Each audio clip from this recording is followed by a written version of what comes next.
Ministério do Esporte lançou o edital do Bolsa Atleta para a categoria Atleta Pódio, a maior do programa. As indicações podem ser feitas de 19 de dezembro até 10 de fevereiro de 2025.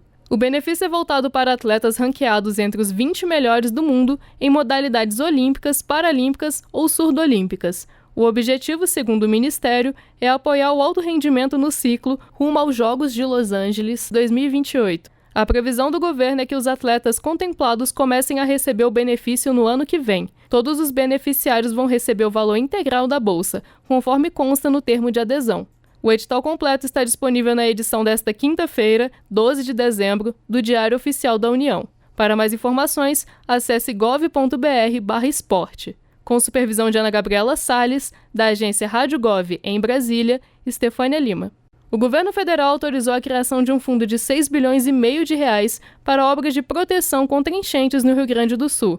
A medida foi publicada nesta quinta-feira no Diário Oficial da União. A Caixa Econômica Federal será responsável pela administração do fundo e as obras terão gestão conjunta da União e do governo estadual. Os sistemas de contenção já têm projetos em andamento para os rios Jacuí, Sinos, Gravataí, Taquariantas e Arroio Feijó. Segundo o governo federal, ainda está prevista uma medida provisória com abertura de crédito extraordinário até o fim do ano. Com supervisão de Ana Gabriela Salles, da agência Rádio Gov em Brasília, Estefânia Lima. O Observatório Nacional dos Direitos Humanos divulgou, nesta quinta-feira, novos dados sobre o Registro Civil de Nascimento no Brasil. Segundo o levantamento, 99,3% das crianças brasileiras de até 5 anos estão registradas, com destaque para a região norte, que apresentou os maiores avanços. Dados específicos sobre o registro civil de crianças indígenas também são destaque na publicação. Apesar dos índices positivos, o Ministério dos Direitos Humanos e da Cidadania aponta que o subregistro persiste. Cerca de 77 mil crianças seguem sem registro, principalmente nos estados de Roraima e Amazonas. Da agência Rádio Gov em Brasília, Diego Freitas. A nova lei cria um mercado regulado de carbono no país e estabelece limites para a emissão dos gases de efeito estufa. O texto cria um sistema de bonificação para as empresas ou estados que reduzirem o lançamento de gás carbônico na atmosfera, contribuindo assim para frear o aquecimento global. Quem comprovadamente deixar de emitir ganhará créditos de carbono que poderão ser comercializados e comprados por empresas que emitirem acima do teto. Um sistema de compensação, como explicou a ministra do Meio Ambiente e Mudança do Clima, Marina Silva. Aqueles que vão adquirir os créditos de carbono, eles não estão isentos de fazer o dever de casa. Esse mecanismo é para aqueles que têm dificuldades ali na ordem de atingir suas metas de redução, na ordem de 20%, poderem usar esse quanto e fazer transações comerciais com quem tem crédito de carbono. Com a regulamentação, o Brasil passa a ter um sistema obrigatório e fiscalizado.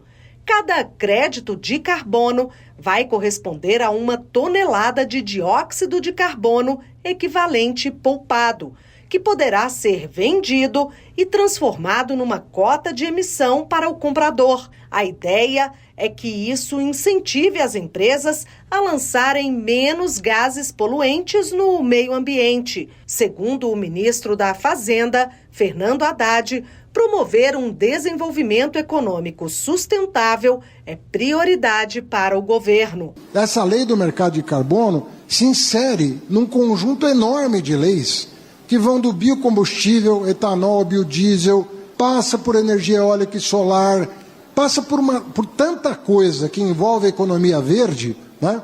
E a sustentabilidade do nosso crescimento. E essa parceria de economia com ecologia está se tornando padrão internacional, porque não haverá desenvolvimento no nosso planeta sem atenção à questão da sustentabilidade social e ambiental. O sistema do mercado de carbono deve estar plenamente implantado até 2030. Indústrias brasileiras serão as principais afetadas e quem descumprir as regras estará sujeito a multas de até 3% do faturamento bruto no ano anterior, ou 4% em caso de reincidência. Reportagem Luciana Colares de Holanda. O primeiro leilão foi de uma parcela do Sistema Integrado de Rodovias do Paraná e vai desafogar o trânsito em uma das regiões mais populosas do estado. O chamado Lote 3 inclui quase 570 quilômetros de vias federais e estaduais. Os trechos fazem ligação entre 22 cidades até o porto de Paranaguá, um dos maiores exportadores de produtos agrícolas do Brasil. Estão previstos investimentos de quase 16 bilhões de reais. A empresa vencedora, que ficará responsável pela concessão nos próximos 30 anos, apresentou desconto de 26,6% na tarifa básica de pedágio.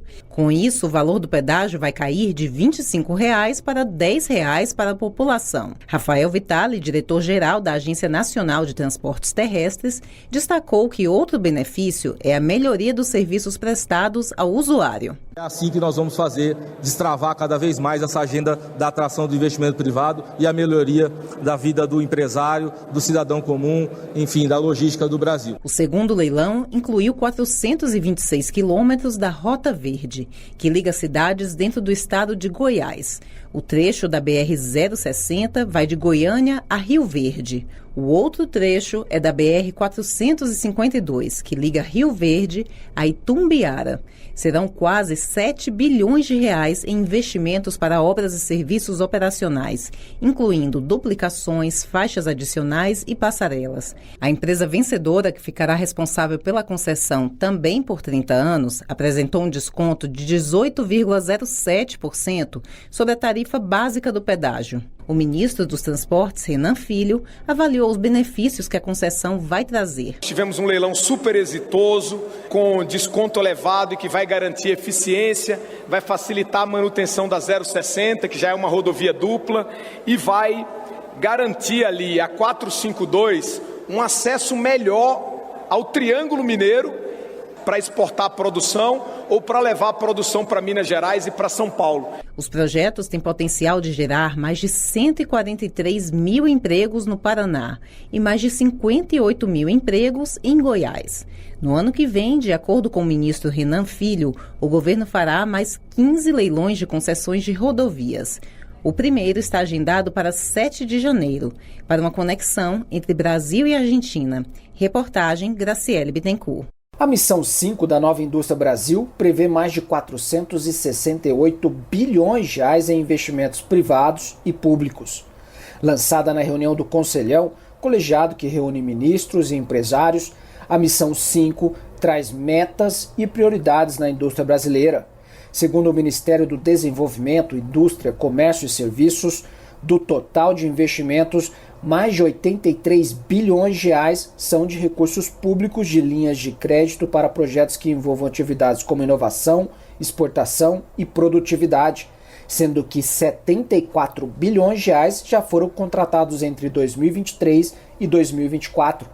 Outros 14,2 bilhões de reais estarão disponíveis para 2025 e 2026. Já os investimentos do setor privado devem alcançar 380 bilhões de reais até 2029. Entre as metas, a missão prevê a promoção da indústria verde, reduzindo as emissões de gases de efeito estufa com as metas setoriais do Plano Clima. 6 cadeias são prioridades: diesel verde, combustível sustentável da aviação, hidrogênio de baixa emissão de carbono, biometano, que pode ser usado como combustível e geração de energia, produção sustentável de aço e cimento, aerogeradores e painéis solares.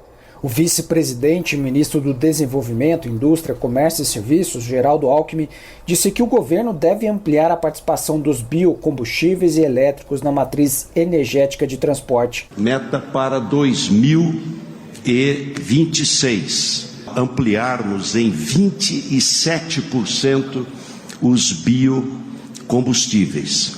E para a meta para 2033, nós ampliarmos em 50% a participação de biocombustíveis e elétricos, ou seja, descarbonização. Com o programa Nova Indústria Brasil, desde 2023 já foram anunciados mais de 2 trilhões de reais em investimentos para ampliação e construção de novas fábricas, além de novas tecnologias. Entre os setores que mais investiram foram a de construção, com mais de 1 trilhão de reais, e energias renováveis, com 380 bilhões de reais. Reportagem Pablo Mundim. Boletim divulgado na noite desta quinta-feira pela equipe médica do Hospital Sírio-Libanês, em São Paulo, informou que o presidente Luiz Inácio Lula da Silva permanece internado na unidade de terapia intensiva. Lula está lúcido, orientado e sem intercorrências. O presidente foi submetido pela manhã a uma embolização da artéria meníngea média, procedimento que ocorreu sem complicações. Ainda de acordo com o boletim, no início da noite, o dreno intracraniano foi retirado e Lula se alimentou bem, mantendo contato com familiares. Da agência Rádio Gov, em Brasília, Diego Freitas. O Conselho Nacional de Desenvolvimento Industrial, CNDI, criticou o aumento ontem da taxa Selic em 1 ponto percentual, subindo a taxa básica de juros da economia brasileira para 12,25% ao ano. Para os membros do Conselho, a subida da taxa Selic prejudica a continuidade do crescimento econômico, o investimento produtivo e a geração de emprego e renda no país. A taxa Selic é o principal instrumento de política monetária do Banco Central, sendo utilizada para controlar a inflação. Mas ela também tem efeito sobre o crescimento da economia, causando estagnação e perda de investimentos quando está muito alta. O CNDI é formado por representantes de 20 ministérios, do Banco Nacional de Desenvolvimento Econômico e Social e também por representantes da sociedade civil. Eles aprovaram por unanimidade uma moção crítica à decisão do Banco Central de subir a taxa ontem. Um acordo histórico que vai ampliar fortemente o comércio entre os países sul-americanos e a Europa. Mercosul e União Europeia finalizaram esse mês os termos para uma parceria que já é discutida há 25 anos. Quem traz os detalhes do impacto desse acordo de livre comércio para a economia brasileira é o presidente da Apex Brasil, Jorge Viana. Boa noite, presidente, bem-vindo. Boa noite, Luciano. Boa noite, Mariana. É um prazer estar aqui com vocês. Nesse programa que é parte da vida dos brasileiros e que traz tantas informações. A gente começa essa conversa pedindo para o senhor explicar para a gente o que é esse acordo em termos de fluxo de importações e exportações entre os países. Então, como vocês falaram, esse acordo União Europeia-Mercosul é uma busca desses dois blocos de 25 anos. E o presidente Lula foi um engenheiro do nascimento dessa intenção lá atrás.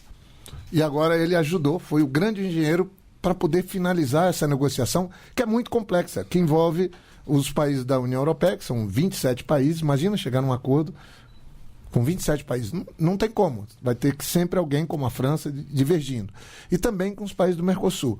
Mas eu aprendi também que um bom acordo tem que sair com os lados moderadamente insatisfeitos. Foi o que aconteceu. É um bom acordo, envolve quase 720 milhões de pessoas, é o maior acordo comercial do mundo e envolve países que somam 22 trilhões de dólares nas suas economias, né? O Brasil é mais ou menos 10% disso.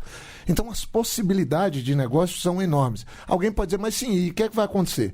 O que vai acontecer é que nós vamos ter um mercado de livre comércio nesse blocão econômico que comercializa perto de 25% de tudo que o mundo comercializa. Então as oportunidades são dos dois lados, porque nos próximos 10 anos a gente vai ter uma desoneração, quer dizer, vai sumir os impostos para mais de 97% de produtos do Brasil indo para a União Europeia e mais de quase 80% dos produtos que vêm da União Europeia para o Mercosul. Estou falando Brasil, mas é sempre Mercosul, União Europeia, e o Brasil é o grande país aqui do Mercosul, né? Então, eu diria que nesse tempo que o mundo vive conflitos e os acordos estão desativados, é uma oportunidade incrível para o Brasil crescer e rapidamente pode alcançar 7 bilhões de dólares os ganhos do Brasil, com o segundo mais importante endereço do fluxo de exportação, que é a União Europeia. São quase 100 bilhões que a gente tem com a União Europeia, 150 com a China, mais de 90 Brasil e União Europeia e claro, depois vem os Estados Unidos. Pois é, eu ia perguntar para o senhor sobre esse impacto para o Brasil. O senhor já antecipou aí qual é o tamanho das nossas relações comerciais com a União Europeia. Queria que o senhor falasse um pouco o que a gente mais fornece e o que a gente mais compra deles. O Brasil, as pessoas não sabem, mas assim, nós estamos vivendo na Apex, eu sou presidente da Apex, trabalho com um time que foi criado, inclusive, pelo presidente Lula lá em 2003, e o papel da Apex é fomentar, apoiar as empresas do Brasil no mundo e atrair investimentos. E a gente trabalha muito com esse fluxo de importação e exportação, mais com promoção das exportações. Os preços das commodities, desde o ano passado, estão caindo. O que são as commodities? De tudo. Petróleo está caindo, soja está caindo, os grãos estão caindo, né? Mas mesmo assim as exportações do Brasil estão crescendo e quebrando recordes. Por quê? Porque nós estamos aumentando o volume das exportações. Então, no caso da União Europeia, o que está segurando muito, 21% do que a gente exporta para a União Europeia é petróleo. O Brasil virou uma grande potência de exportação de petróleo, é sempre o segundo ou terceiro produto que a gente mais exporta por conta do pré-sal. Aí vem depois logo o farelo de soja, perto de 11%, depois vem café, com 7%, depois vem couro, vem outros produtos, mas eu diria que esse acordo União Europeia-Mercosul vai diversificar as nossas exportações, com a gente ter um potencial enorme nessa fase nova de descarbonização, como a gente viu ainda agora, com lei mercado de carbono, da gente exportar produtos com manufaturas industrializadas para a União Europeia e também receber produtos da União Europeia, porque o bom acordo é quando os dois lados ganham. Pois é, e de que modo o governo pretende incentivar para que mais empresas vendam seus produtos para a União Europeia? Qual é o foco? Ou quais são os focos, né? Quando a gente fala da União Europeia, a gente está falando também, talvez, do mais importante mercado, assim, é o pessoal que tem um maior poder aquisitivo, porque alcançaram um nível de desenvolvimento, todos nós sabemos, é o velho continente, e vender para esse mercado é muito importante. Eles têm poder aquisitivo, mas tem também exigências. Por exemplo, está se abrindo um horizonte nesse acordo para produtos da sociobioeconomia. Porque o pessoal da União Europeia, o consumidor hoje está querendo saber, sim, o meu produto está vindo de onde? Está tendo exploração social na hora de trabalhar esse produto? Ele está destruindo o meio ambiente? Ele está descarbonizando ou não? E o Brasil está voltando a ser um protagonista nesse aspecto. No governo passado, o desmatamento dobrou, no governo passado, a miséria aumentou, no governo passado, o Brasil desprezou qualquer agenda do clima, e agora no governo do presidente Lula, o desmatamento caiu pela metade, a gente está tirando a população da pobreza com o maior programa social do mundo, e a gente voltou a ser um protagonista no enfrentamento da crise climática, que afeta a vida de todo mundo, de quem vive nas cidades, de quem produz.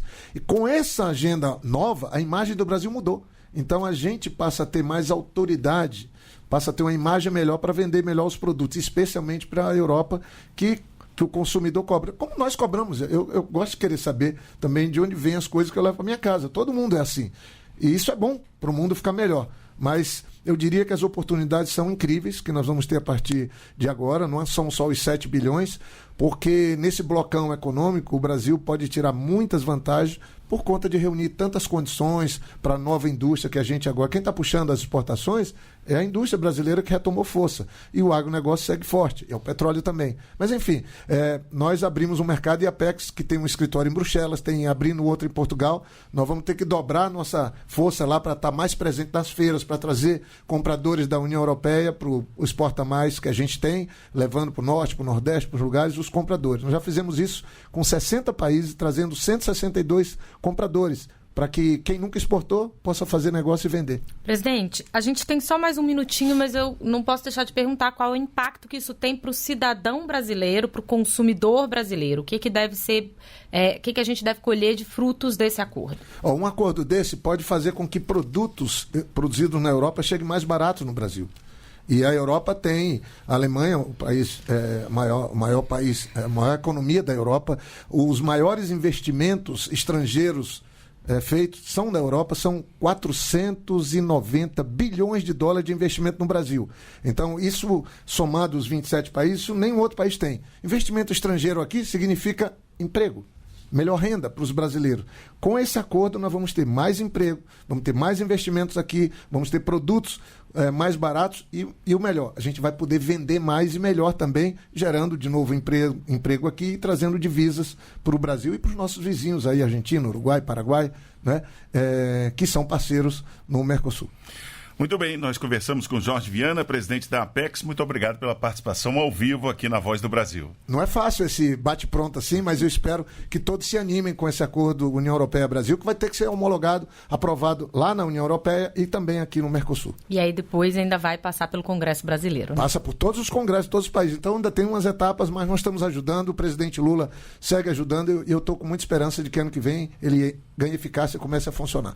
Tá certo. Jorge Viana, presidente da Apex Brasil. Obrigada, presidente. O programa Mais Médicos teve 6.729 novos profissionais em atividade em mais de 2.000 municípios este ano. O número representa mais de 25% do total de 26.756 médicos que já atuam em 4.412 cidades e 34 distritos sanitários especiais indígenas, que são organizados de acordo com a ocupação geográfica das comunidades indígenas no Brasil. Os resultados alcançados nos últimos 2 anos foram discutidos no Encontro Nacional das Referências do Programa Mais Médicos. Pela primeira vez da história do programa, foi lançado um edital de chamamento com cotas para pessoas com deficiência e grupos étnico-raciais, como negros, quilombolas e indígenas. Outro destaque foi a concessão de curso e bolsa-formação em preceptoria de medicina de família e comunidade de R$ 4.000 a 2.700 residentes de medicina de família e comunidade. Essa formação prepara o futuro médico para que ele transmita o conhecimento adquirido a novos profissionais em formação, ampliando assim a capacidade do país de criar novos programas de residência médica. O Ministério da Saúde anunciou ainda a integração das formas de provimento do programa, o que garante mais segurança às equipes de saúde e fortalece o atendimento à população. Com isso, 3.600 médicos bolsistas vão ser efetivados pela Agência Brasileira de Apoio à Gestão do Sistema Único de Saúde, com permanência nos municípios onde já atuam, mantendo o vínculo com a comunidade. Da Agência Rádio Gov em Brasília, Thaísa Vitória. Minuto Ciência. O livro Lilás, relatório geral da 5ª Conferência Nacional de Ciência, Tecnologia e Inovação, foi lançado nesta quarta-feira pelo Ministério da Ciência, Tecnologia e Inovação. A publicação reúne as contribuições feitas durante os 3 dias do evento nacional, realizado em 30, 31 de julho e 1º de agosto, em Brasília, que teve como tema para um Brasil justo, sustentável e desenvolvido, e foi realizado após um hiato de 14 anos, com programação alcançando 30 mil pessoas em mais de 60 painéis de debates. A publicação em formato digital contou com o auxílio de ferramentas de inteligência artificial para sistematizar os áudios, vídeos e incorporar os relatórios feitos em cada sessão. Os textos foram revisados pelos integrantes da comissão responsável pela sistematização e documentação da conferência. Na cerimônia, a ministra da Ciência, Tecnologia e Inovação, Luciana Santos, ressaltou que o livro representa o compromisso coletivo com um Brasil que valoriza a ciência como alicerce para um futuro mais equitativo, sustentável e inovador. Para download do livro Lilás, acesse o www.gov.br/MCTI. Ainda durante o lançamento, também foi anunciado o livro Violeta, que está em produção e será lançado em fevereiro de 2025. A publicação terá foco na Estratégia Nacional de Ciência, Tecnologia e Inovação, que vai definir as bases para o setor na próxima década. Reportagem Mariana Leite. Minuto Ciência. Previsão do tempo para esta sexta-feira, 13 de dezembro. Centro-Oeste. Cuiabá, no Mato Grosso, tem nesta sexta-feira muitas nuvens com pancadas e chuva isoladas pela manhã e muitas nuvens com pancadas e chuva e trovoadas isoladas à tarde. os termômetros registram mínima de 26 e máxima de 36 graus. A umidade do ar é de 60% a 85%. Lusiânia, em Goiás, festeja aniversário com muitas nuvens, com pancadas e chuva isolada pela manhã e muitas nuvens com pancadas e chuva e trovoadas isoladas à tarde. A temperatura mínima é de 21 e a máxima 28 graus. A umidade relativa do ar é de 60% a 100%. Nordeste. Teresina, no Piauí, apresenta sol entre muitas nuvens. A temperatura marca mínima de 25 e máxima de 35 graus. A umidade do ar vai de 60% a 95%. Gameleira, em Pernambuco, celebra aniversário com muitas nuvens, com possibilidade de chuva isolada pela manhã e sol entre muitas nuvens à tarde. A temperatura oscila de 22 a 33 graus e a umidade do ar é de 35 a 90%. Norte. Manaus, no Amazonas, fica com muitas nuvens, com chuva isolada pela manhã e muitas nuvens com pancadas de chuva e trovoadas isoladas à tarde. A temperatura mínima é de 26 e a máxima 33 graus. A umidade do ar é de 65 a 98%. Eldorado do Carajás, no Pará, comemora aniversário com muitas nuvens, com possibilidade de chuva isolada pela manhã e muitas nuvens com pancadas de chuva isoladas à tarde. Temperatura mínima 23, máxima 31 graus. A umidade do ar é de 70 a 95%. Sudeste. A cidade do Rio de Janeiro tem muitas nuvens, com possibilidade de chuva isolada pela manhã e sol entre muitas nuvens à tarde. A temperatura mínima é de 19 e a máxima 30 graus. A umidade do ar vai de 50% a 90%.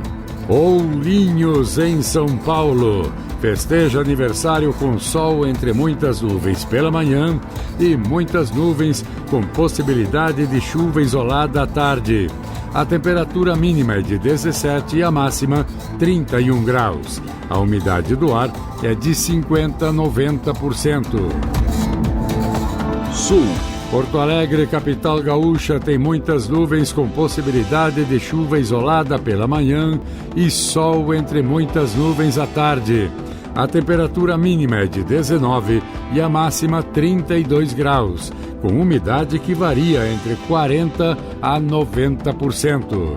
Porto Barreiro, no Paraná, festeja aniversário com muitas nuvens, com pancadas de chuva e trovoadas isoladas pela manhã e nublado com pancadas de chuva e trovoadas isoladas à tarde. A temperatura mínima é de 17 e a máxima 31 graus. A umidade do ar gira em torno de 40% a 90%. Você ouviu a previsão do tempo para esta sexta-feira, 13 de dezembro. Com informações do INMET, o Instituto Nacional de Meteorologia, da agência Rádio Gov em Brasília, Lademir Filipim. Na quarta reunião plenária do Conselho de Desenvolvimento Econômico e Social Sustentável, o Conselhão, realizada nesta quinta-feira no Itamaraty, em Brasília, o governo federal e o setor privado anunciaram investimentos de 468 bilhões de reais para a Missão 5 da Nova Indústria Brasil. O objetivo é fortalecer a bioeconomia, acelerar a descarbonização e promover a transição energética no país. Desse total, 88 bilhões e 300 milhões de reais serão provenientes de recursos públicos, sendo 74 bilhões e 100 milhões de reais já contratados para 2023 e 2024, com 14 bilhões e 200 milhões de reais previstos para 2025 e 2026. O setor privado se comprometeu com 380 bilhões de reais até 2029, focando em áreas prioritárias como biocombustíveis, hidrogênio verde e energia solar. O vice-presidente e ministro do Desenvolvimento, Indústria, Comércio e Serviços, Geraldo Alckmin, ressaltou o papel de liderança do Brasil no setor de biocombustíveis e as políticas públicas para avançar na agenda global de descarbonização. O governo estabeleceu metas de aumentar a participação de biocombustíveis e veículos elétricos na matriz de transporte, com 27% até 2026 e 50% até 2033. Além disso, a FINEP e o BNDES anunciaram uma chamada pública de 6 bilhões de reais para o desenvolvimento de biocombustíveis sustentáveis, consolidando o compromisso do Brasil com inovação e sustentabilidade. Da Agência Rádio Gov em Brasília, Diego Freitas.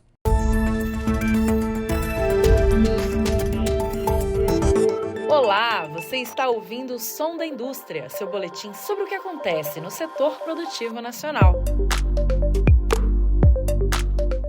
A Agência Brasileira de Desenvolvimento Industrial, a BDI, lançou no último dia 9, em parceria com o Ministério do Desenvolvimento, Indústria, Comércio e Serviços, o edital e-commerce.br, uma ação inovadora destinada a fomentar o comércio eletrônico nas regiões Norte, Nordeste e Centro-Oeste do país. A iniciativa visa reduzir as desigualdades regionais no acesso ao mercado digital com a promoção da inclusão digital de micro, pequenas e médias empresas das 3 regiões, marcadas pela menor concentração de vendas online em comparação com o sudeste do país. As propostas devem ser apresentadas por redes de inovação compostas por, no mínimo, 3 instituições públicas ou privadas, como universidades, parques tecnológicos, startups e entidades que trabalham com inovação. O edital segue aberto até 17 de fevereiro. Segundo o presidente da ABDI, Ricardo Capelli, a publicação vai selecionar 20 projetos, um por estado, na primeira fase. Na segunda fase, o edital vai contemplar 9 iniciativas com a oferta de apoio financeiro. Esses 9 projetos da segunda fase vão receber entre 380 mil e 880 mil reais para que eles possam aprimorar os produtos e atender com isso, a nossa expectativa, mais de 800 empresas, melhorando assim o comércio eletrônico do Centro-Oeste, do Norte e do Nordeste. A concentração das vendas pela internet ainda é grande no Brasil. O Sudeste responde por 73,5% das transações, em contraste com o Nordeste, com 7%, Centro-Oeste, com 3% e Norte, com apenas 1,3% das vendas. Essa desigualdade ilustra a importância do edital e-commerce.br para integrar as 3 regiões ao mercado digital. As empresas e instituições interessadas podem acessar o edital completo no site da BDI. Anote o endereço: abdi.com.br/nossas-ações. Detalhe: ações sem o tio e sem cedilha. O empreendedorismo digital e a inovação no Distrito Federal ganharam um importante apoio no dia 10 de dezembro, com a assinatura de um convênio entre a ABDI e o Instituto Federal de Brasília para a estruturação de uma escola de negócios na capital federal. O documento firmado prevê a destinação de quase 13 milhões de reais para a criação da unidade, que funcionará como um hub de inovação e empreendedorismo digital no campus do Instituto. O início das atividades do Hub está previsto para abril de 2025.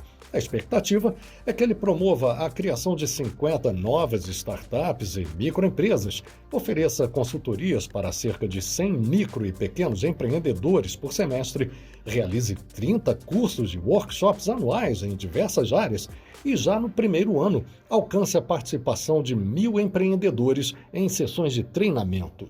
Tudo isso com a inclusão dos chamados nanoempreendedores, universo composto, entre outros, por vendedores ambulantes. Da ABDI em Brasília, Nelson Aguiar. Para saber mais sobre os destaques do Som da Indústria, acesse abdi.com.br ou siga a agência nas redes sociais.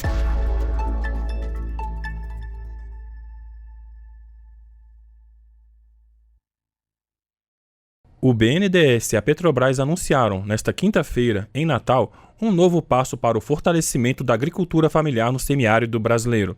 O edital Sertão Mais Produtivo destina até 100 milhões de reais para financiar 10 projetos, com um aporte de até 10 milhões de reais para cada um. Os municípios do clima semiárido foram organizados em 10 regiões, abrangendo 11 estados. Com formato e volume inéditos, a iniciativa é a maior da história do BNDES, voltada ao apoio de projetos de inclusão produtiva para cooperativas.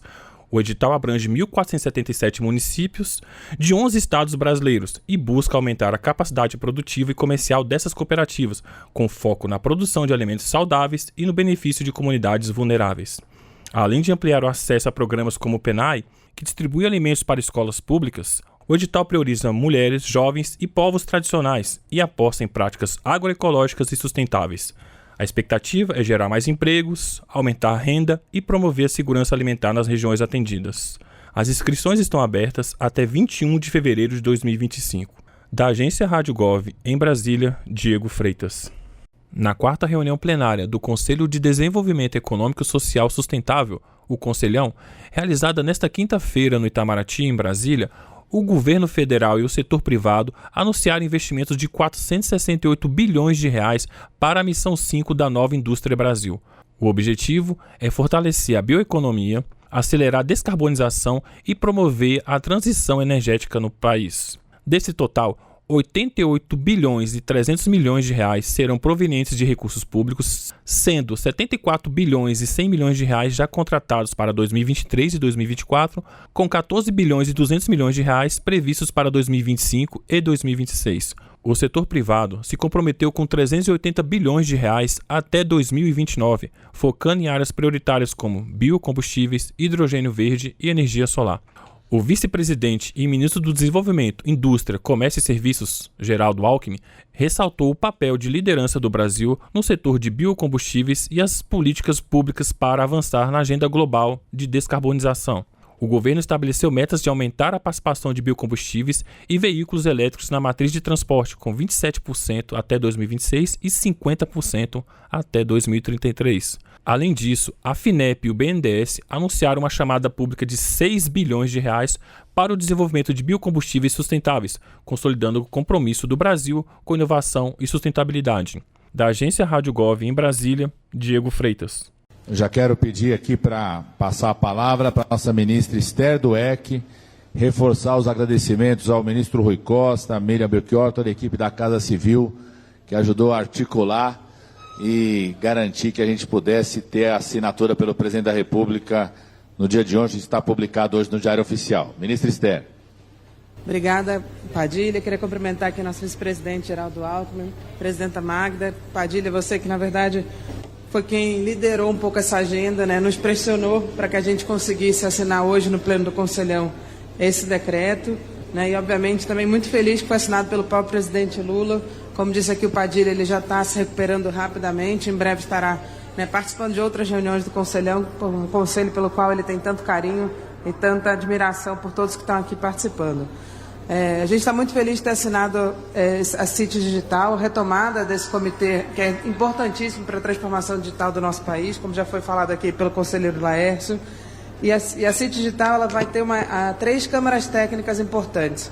Uma ligada especificamente ao governo digital, que será coordenada, obviamente, pelo Ministério da Gestão, pela Secretaria de Governo Digital, que para a gente vai ser uma área onde a gente vai poder fazer todo o debate que a gente já tem feito nessa área e vai poder implementar ainda mais. Uma área mais voltada para a economia digital, voltada para o setor produtivo, e uma terceira área que a gente está chamando de cidadania digital, onde será discutido todos os temas mais de regulação, da discussão de desinformação, de como é que a gente faz o letramento digital. Então terão 3 câmaras técnicas que vão funcionar ativamente, e a ideia é que o comitê mesmo que está sendo instalado, ele vai dirimir dúvidas, ajudar a coordenação dessas 3 câmaras técnicas, mas as câmaras técnicas serão onde a gente vai ter o grande debate para poder organizar esse debate dentro do governo.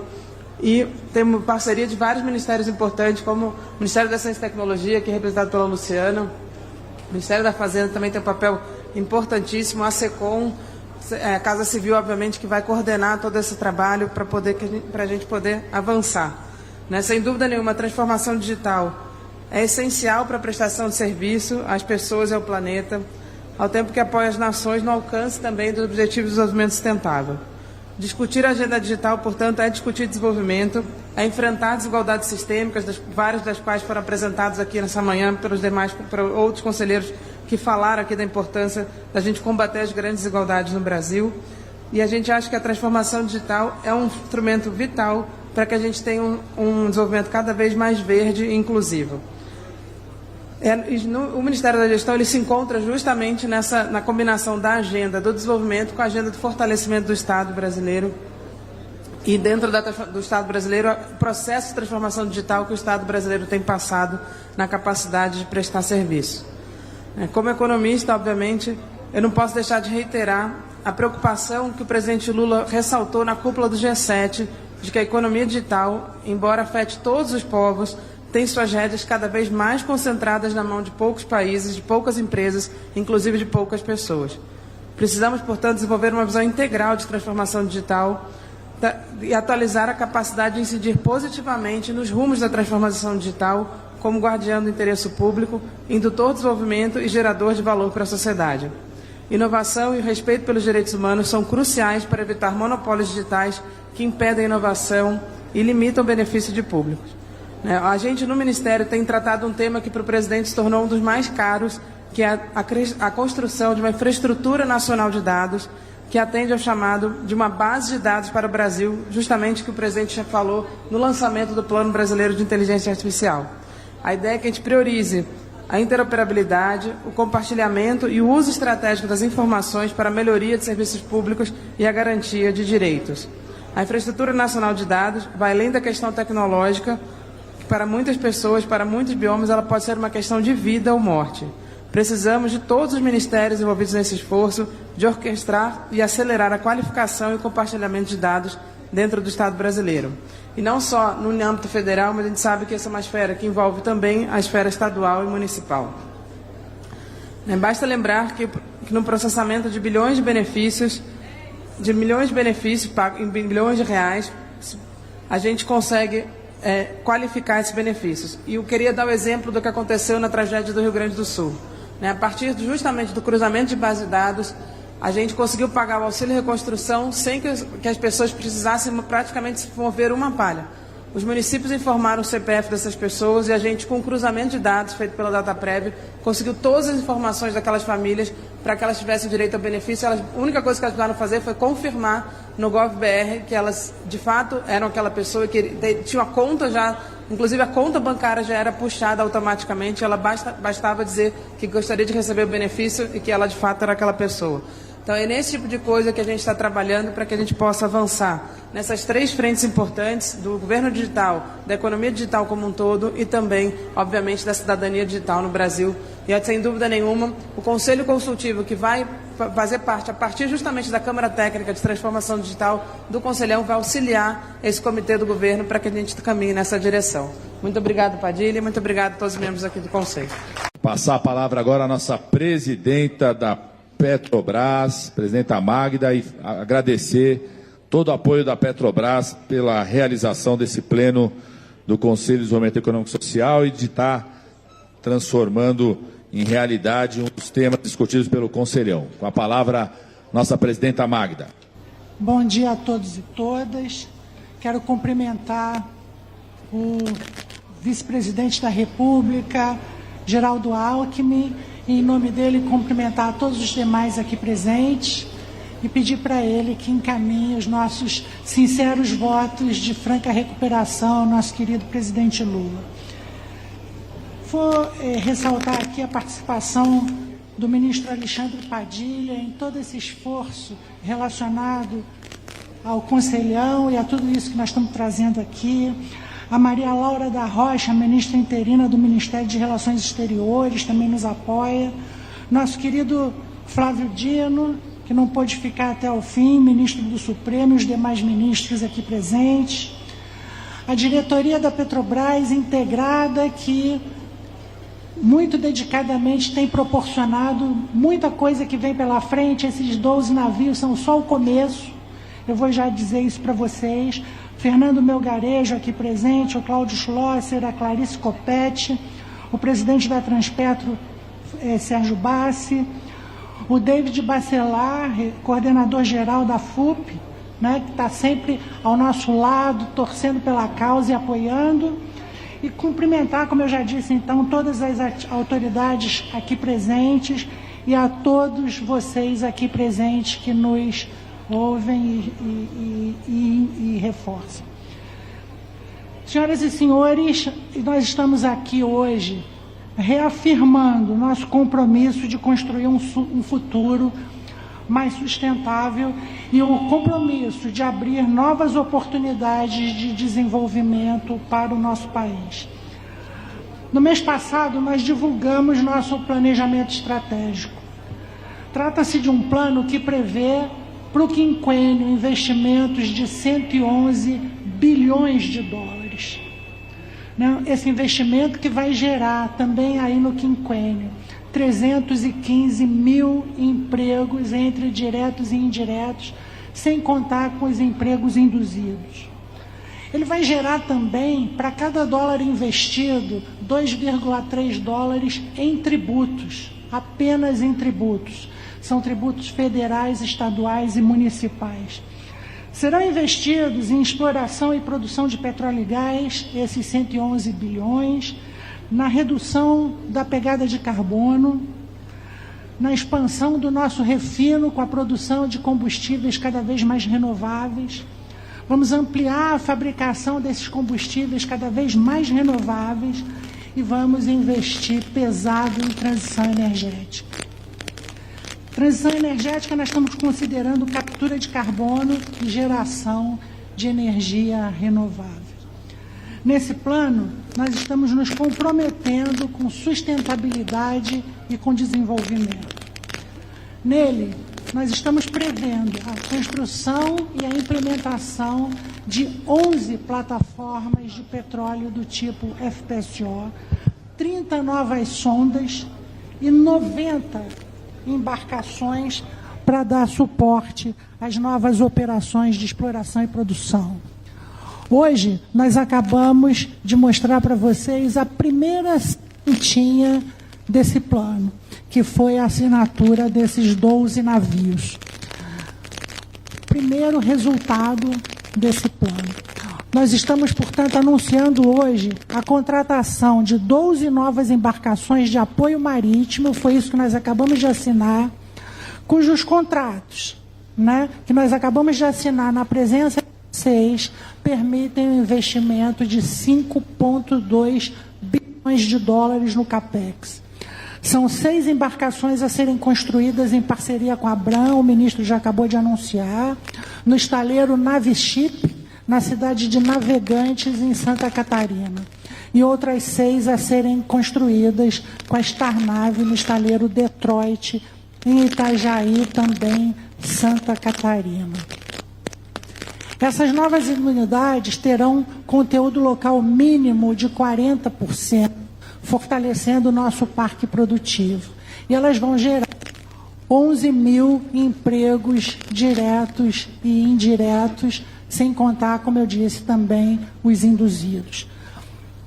Senhoras e senhores, não pode restar dúvida que nós estamos absolutamente comprometidos em contribuir para a retomada da indústria brasileira. Nós vamos movimentar a economia e impulsionar a cadeia nacional dos fornecedores. Nós estamos absolutamente cientes que investir na indústria brasileira é investir no futuro do nosso país. É fomentar o desenvolvimento econômico, gerar emprego e contribuir para que o Brasil seja um país mais forte, competitivo e inovador. Essas novas unidades não só vão incorporar o que há de mais moderno em tecnologia, como também representam o nosso engajamento com práticas sustentáveis e inovadoras. São projetos que atendem aos mais elevados padrões ambientais, sociais, de governança, essenciais para um futuro sustentável que nós queremos. A modernização da nossa frota de embarcações de apoio é uma iniciativa do nosso plano de negócios 2025-2029 a que eu me referi. E ao olhar para tudo isso, nós queremos deixar muito claro que estamos convictos de estar contribuindo para a construção de um Brasil que acredita no seu potencial de inovar, fazer diferença e de construir um futuro próspero e sustentável.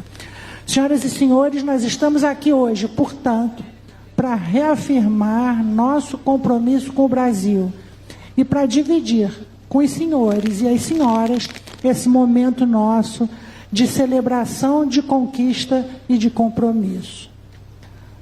Ninguém trabalha sozinho, né? Nós não podemos fazer nada sozinhos. E esse é um esforço conjunto, reconhecemos que esse é um esforço conjunto que envolve o governo, a indústria, o setor privado, os trabalhadores e as trabalhadoras da sociedade como um todo.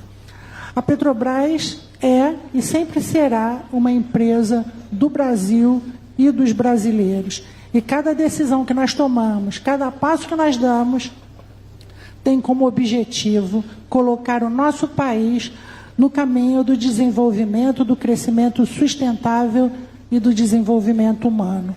Isso nós acreditamos que é bom para todo mundo.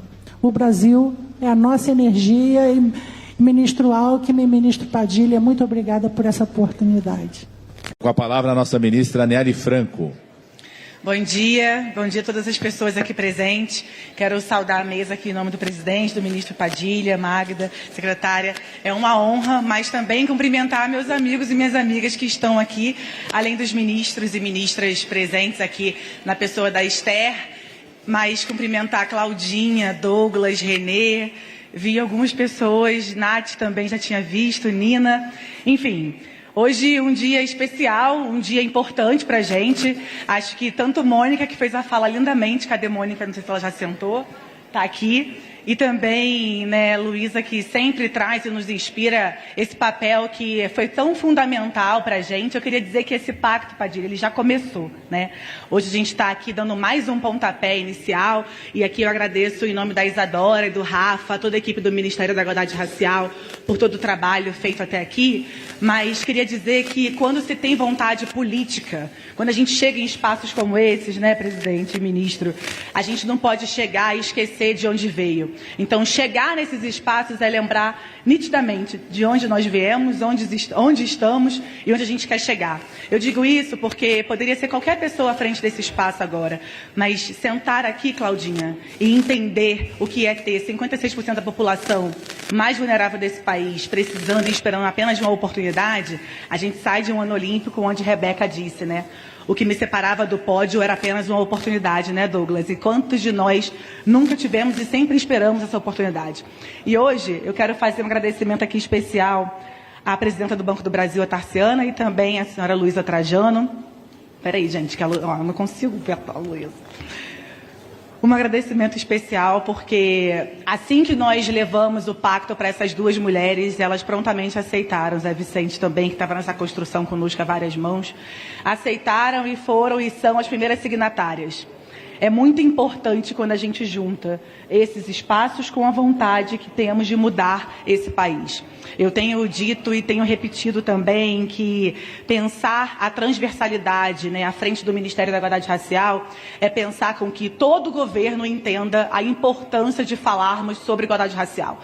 Um país que defende igualdade racial é um país mais democrático. Um país que pensa e humaniza cada pauta desse lugar é um país que certamente vai avançar. Então eu quero encerrar a minha fala, que a gente já está aqui no finalzinho, para trazer que a gente fez 4 eixos muito importantes dentro do pacto, que é educação e inclusão, trabalho, emprego e renda, vida digna e direito à terra e moradia, que são aí reivindicações do movimento negro, das pessoas negras desse país, que sempre lutaram e lutam para que a gente possa ter um projeto político de país, né, do jeito que a gente acredita.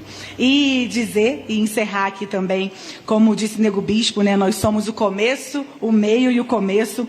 Nossas trajetórias nos movem e nossa ancestralidade nos guia. E que bom que a minha ancestralidade me trouxe até aqui, e os meus valores e os meus princípios eu jamais negarei onde quer que eu esteja. E para encerrar nesse fluxo aí dos projetos, eu quero dizer que, para além do pacto, para além da assinatura, né, de algo que já começou, a gente vai exibir um vídeo, inclusive, que o Ministério da Igualdade Racial participa junto com o Banco do Brasil. E aqui eu vou falar especificamente para a Nina da Hora, porque a inteligência artificial que tem essa discussão, né, que tem ganhando força para o uso ruim, para o uso bom, a gente, ao mesmo tempo que tem, infelizmente, perfilamento racial que, né, prende ali um trabalhador, um jovem negro que está ali no jogo de futebol erradamente, tem também um trabalho feito pelo Banco do Brasil, como esse que a gente vai exibir agora, de dar rosto a mulheres negras potentes. As pessoas negras desse país, as mulheres negras, os homens negros estão prontos para protagonizarem, mas não só para entrarem,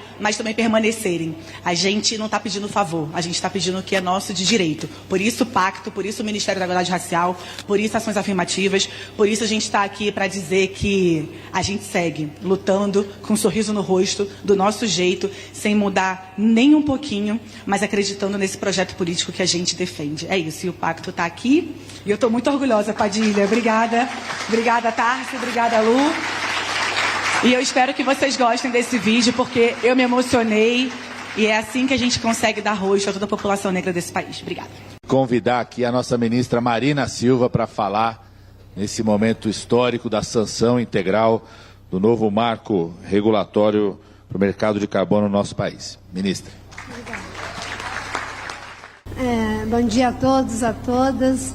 Primeiro eu quero agradecer a Deus por estarmos aqui e gostaria de pedir que a promessa de Isaías 53, que diz que Jesus levou sobre si as nossas enfermidades pelas suas pisaduras, seja sobre o presidente Lula, e que esse Deus que nos sara possa usar os médicos, a medicina e a própria capacidade do corpo físico do presidente para que ele possa ser completamente sarado.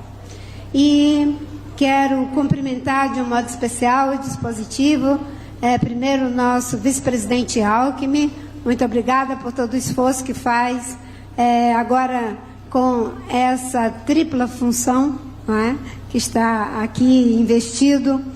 Quero cumprimentar também o querido Herman, nosso ministro ambientalista, que é motivo de orgulho para todos nós, que está aqui presente. Nossa querida ministra substituta do Ministério de Relações Exteriores, Maria Laura Rocha. Ministro Padilha, e já agradecendo por todo o trabalho de articulação que fez juntamente com a Casa Civil para que tivéssemos esse resultado aqui. Quero cumprimentar o deputado Aliel, que foi o relator na Câmara dos Deputados. Muito obrigada pelo trabalho e articulação. Cumprimentar a querida senadora Leila, que se dedicou incansavelmente para que conseguíssemos esse consenso, e também aos presidentes das duas casas, que tiveram que fazer mediações para que pudéssemos alcançar os resultados que aqui estão postos, e de um modo especial o Ministério da Fazenda, que tem feito uma integração muito relevante e significativa entre economia e ecologia, na pessoa do querido amigo Fernando Haddad. E cumprimento também a presidente da Petrobras, a senhora Magda Chambriard. Senhoras e senhores, só nos cumprimentos, já foram aqui os meus 3 minutos, pelo que pude entender, mas eu queria apenas dizer que nesse momento nós estamos diante de um duplo feito. O primeiro feito foi o fato de, na COP29, nós termos concluído os esforços em relação ao artigo 6 do Acordo de Paris, que estabelece o mercado de carbono como uma das ferramentas fundamentais para o enfrentamento da mudança do clima no contexto de transformações econômicas que são necessárias, mesmo tendo que fazer mudanças significativas nos nossos modelos de desenvolvimento econômico. Então, nós concluímos esse esforço e eu considero que é duplo, porque ao mesmo tempo em que estávamos fazendo esse debate na COP29, ele estava acontecendo aqui também no Congresso Nacional e fomos vitoriosos. O mercado de carbono, ele não é uma panaceia, mas ele é uma ferramenta importante, é um dos instrumentos para que a gente possa fazer frente ao desafio do enfrentamento da mudança do clima. Ele é uma ferramenta adicional, em termos de que aqueles que vão adquirir os créditos de carbono, eles não estão isentos de fazer o dever de casa. Esse mecanismo é para aqueles que têm dificuldades ali na ordem de atingir suas metas de redução, na ordem de 20%, poderem usar esse quanto e fazer transações comerciais com quem tem crédito de carbono. Portanto, ele funciona globalmente e funciona nacionalmente. É uma ferramenta importante para que tanto os estados subnacionais quanto as empresas possam fazer essas transações. Como nós somos um país megaflorestal, como nós somos um país que inclusive tem feito o dever de casa na redução do desmatamento de 45,7% nesses últimos 2 anos, nós somos, sem sombra de dúvida, um país que tem condição de usar essa vantagem comparativa, transformando-a em uma vantagem competitiva. E é uma das ferramentas que se somarão ao esforço que vem sendo feito pelo Ministério da Fazenda, o Ministério da Indústria e Comércio, Ministério do Meio Ambiente e todos os setores de governo em alguns instrumentos econômicos para que o enfrentamento da mudança do clima não seja acompanhado dos efeitos indesejáveis desse enfrentamento. Portanto, nós temos o Fundo Clima, que captamos cerca de 10 bilhões de reais para fazer esse enfrentamento, o Ecoinvest, que com o aporte de recursos da Fazenda de 7 bilhões captamos mais de 35 bilhões.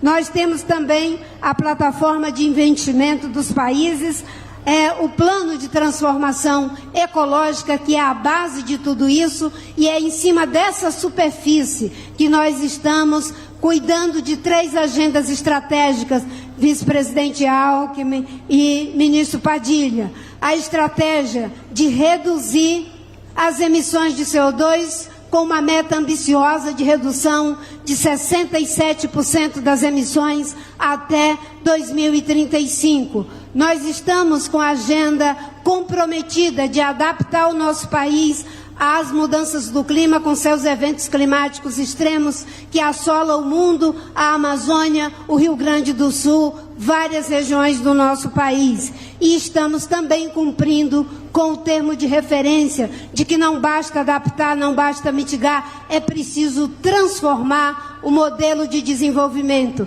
E aí que entra essa importante ferramenta. Eu agradeço toda a parceria com o Ministério da Fazenda, com o Ministério da Indústria e Comércio, com os nossos parceiros do Congresso Nacional, Ayrton Faleiro, Nito Tato, todos que tiveram à frente, e de um modo especial ao ministro Fernando Haddad, que se dispôs a assumir como uma ação do Ministério da Fazenda o desenvolvimento sustentável, econômico e social do nosso país, como eu digo, juntando economia com ecologia, democracia com combate à desigualdade. Muito obrigada. Passar a palavra agora para o nosso ministro Fernando Haddad, agradecer mais uma vez toda a colaboração e a condução no debate da transição ecológica desse programa e todo o debate, especialmente na negociação final do mercado de carbono. Ministro. Presidente Alckmin, ministro Padilha, em nome de quem eu cumprimento todas as autoridades presentes, em nome da sustentabilidade humana, eu vou falar só 3 minutos, que deve estar todo mundo com um pouquinho de fome, mas eu queria celebrar as conquistas, presidente Alckmin, do que tem acontecido na parceria com o Legislativo, mas também lembrar que, depois de 25 anos, nós conseguimos celebrar o acordo com a União Europeia. Depois de 40 anos, nós conseguimos aprovar a reforma tributária. Depois de 20 anos, nós conseguimos aprovar a lei do contrato de seguro. Depois de muito tempo, não sei há quanto tempo se fala em mercado de carbono, nós conseguimos sancionar o mercado de carbono. O Isaac sabe o trabalho que deu aprovar o marco de garantias para que o crédito esse ano subisse 10% em relação ao ano passado. Ou seja, nós vamos ter um crescimento esse ano de cerca de 3,5% do PIB, com a menor taxa de desemprego da série histórica, com a menor taxa de miséria da série histórica, com o menor número de nenéns, que é um nome que eu nem gosto, da série histórica, de adultos que não fazem parte da PEA, nem estão estudando. Ou seja, se a gente cuidar da economia brasileira, e eu agradeço esse conselho por estar apoiando as medidas de contenção de gasto necessárias para que nós continuemos a crescer com baixa inflação. Muitas vezes as pessoas pensam que esse tipo de contenção, de fazer o gasto público se adequar a um determinado regime fiscal, pode ser contra quem quer que seja. Mas do mesmo jeito que a gente está recompondo as receitas públicas, que foram dilapidadas, sobretudo de 10 anos para cá, nós perdemos muita receita. Na comparação com 2010, nós perdemos 3% do PIB de receita primária. E as despesas não pararam de crescer com a aprovação de inúmeros projetos que eu nem quero mencionar, alguns meritórios, alguns não, mas fazer esse reencontro é muito importante para a sustentabilidade da economia. Então, nós temos condição de encerrar mais um ano com bons resultados. O Congresso está dando aí uma demonstração de esforço concentrado para votar a reforma tributária no Senado hoje. O presidente Lira falou que, se o Senado aprovar, ele ainda tem uma semana, uma vez que são pequenos detalhes que divergem o texto da Câmara do Senado, de aprovar ainda esse ano para a sanção do presidente Lula, uma reforma tributária que tanta gente lutou e ficou pelo caminho, está se tornando realidade. Se aprovar as regras que garantem e sustentam e reforçam o marco fiscal, chamado arcabouço fiscal, acho que nós temos tudo, sobretudo com iniciativas como a que celebramos hoje, e o ministro Padilha fez questão de dizer que essa lei do mercado de carbono se insere num conjunto enorme de leis que vão do biocombustível, etanol, biodiesel, SAF, passam pelos biofertilizantes, passa por energia eólica e solar, passa por tanta coisa que envolve a economia verde, né, e a sustentabilidade do nosso crescimento, que nós fizemos questão de entregar a todos vocês um livro do Plano de Transformação Ecológica com as mais de 100 ações que estão em curso em vários ministérios e que nós estamos junto à Casa Civil e ao ministro Padilha, porque isso envolve o Congresso, tentando coordenar.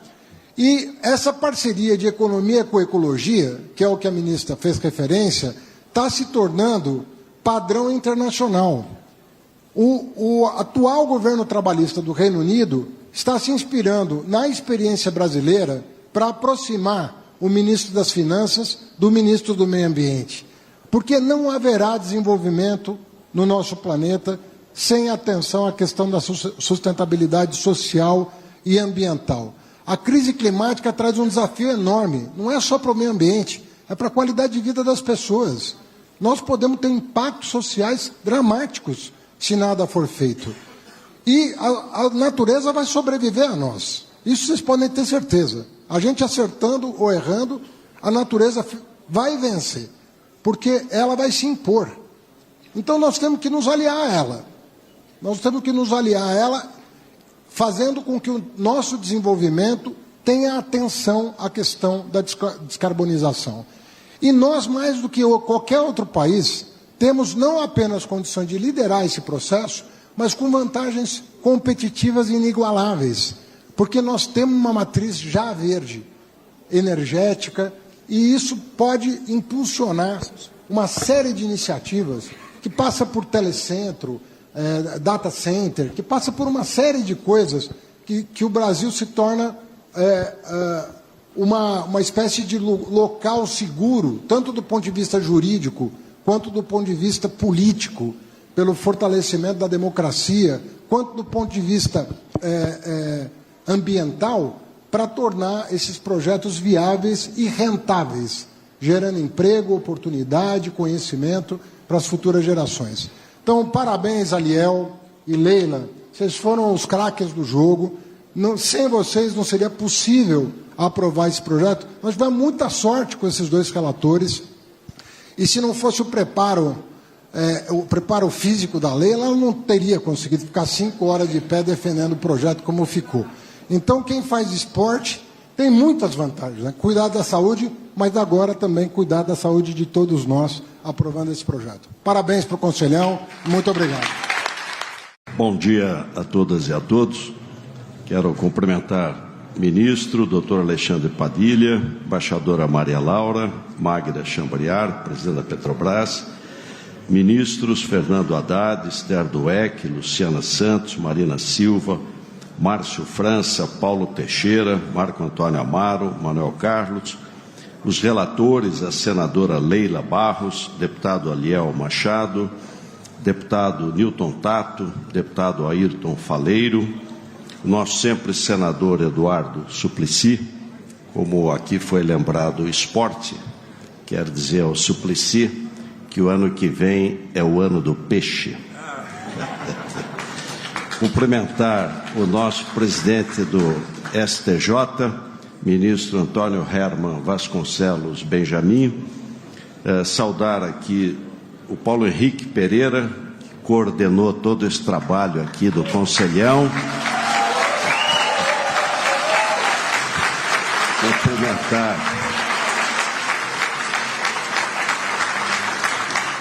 Cumprimentar todas as conselheiras e conselheiros, saudando aqui a Luísa Helena Trajano e o reitor José Vicente e o neto, e dizer duas palavras. A primeira é que o presidente Lula salvou a democracia no Brasil. Essa é a grande realidade. A segunda, ontem o presidente me ligou, comecinho da noite, e eu super animado, e eu falei a ele que teria a reunião do Conselho de Desenvolvimento Econômico, Social e Sustentável. E ele falou duas coisas. Primeiro, a importância do Conselhão. Quem dialoga, ouve, acerta mais, aprende mais, erra menos. E a outra pediu que transmitisse um abraço fraterno, carinhoso a cada uma e cada um de vocês. A segunda palavra é sobre a indústria, e eu vou passar aqui em 1 minuto. Nós temos 6 missões na nova Indústria Brasil. A primeira missão é agroindústria. Se nós somos campeão na agricultura, vamos agregar valor, agroindústria. A segunda é o complexo industrial da saúde, que é o segundo déficit da balança comercial brasileira, industrializar, fortalecer a indústria brasileira. A terceira é infraestrutura e cidades.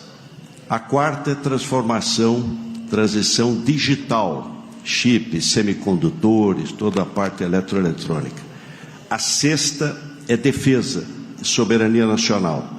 E a quinta é a que nós estamos lançando hoje, é a transformação ecológica, é a bioeconomia.